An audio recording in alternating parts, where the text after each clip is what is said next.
ఎన్నికల ముందు అప్పటి ప్రతిపక్షం టీడీపీ పార్టీని వికలాంగుల సమస్యలపై సీఎం చంద్రబాబు నాయుడు దృష్టికి తీసుకెళ్లడంతో వారు స్పందించి వికలాంగుల 6,000 పెన్షన్ను ఇస్తూ కూటమి ప్రభుత్వం వికలాంగులకు ఇచ్చిన మాట అమలు చేయడం ఎంతో అభినందనీయమని రాష్ట్ర వికలాంగుల గౌరవ అధ్యక్షులు మల్లెల ఆల్ఫ్రెడ్ రాజు పేర్కొన్నారు.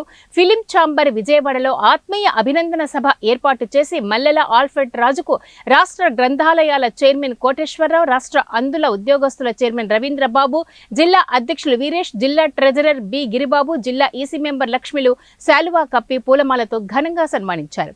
ఈ సందర్భంగా మల్లెల మాట్లాడుతూ ఎన్నికల ముందు వికలాంగుల హక్కులు, పెన్షన్ పెంపుపై 100 కిలోమీటర్ల పోరుబాట యాత్రలు 2,000 మందితో కలిసి చేయడం జరిగిందని అన్నారు. సూపర్ 6 మేనిఫెస్టో లేనప్పటికీ కూడా ఎమ్మిగనూరు ఎమ్మెల్యే బివి జయనాగేశ్వరరెడ్డి, ఎమ్మెల్సీ బిటి నాయుడు ఆధ్వర్యంలో సీఎం చంద్రబాబు, మంత్రి నారా లోకేష్ దృష్టికి తీసుకెళ్లడంతో వికలాంగులకు 6,000 పెన్షన్ పెంచుతామని, శాశ్వతంగా మంచంలో ఉన్న వికలాంగులకు 15,000 ఇస్తామని మేనిఫెస్టోలో చేర్పించి ఇచ్చిన హామీని నిలబెట్టుకోవడం సంతోషంగా ఉందని తెలిపారు.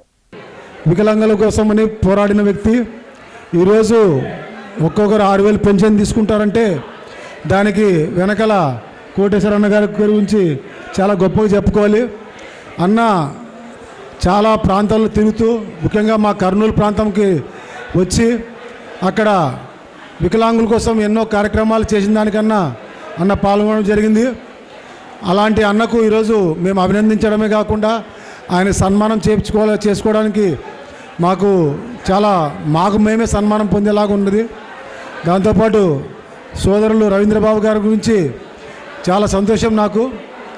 ఎందుకంటే ఈరోజు విజువల్లీ ఛాలెంజ్ ఎంప్లాయీస్ ప్రెసిడెంట్గా, వ్యవస్థాపక అధ్యక్షుడిగా సోదరులు ఉండడం చాలా సంతోషం. నాకు రాష్ట్ర వ్యాప్తంగా చాలామంది అందుల ఎంప్లాయీస్ అయితేనేమి చాలామంది పరిచయాలు ఉన్నారు. ఆ పరిచయం ఉన్న వ్యక్తులు ఎవరైనా కానీ నాకు ఈరోజు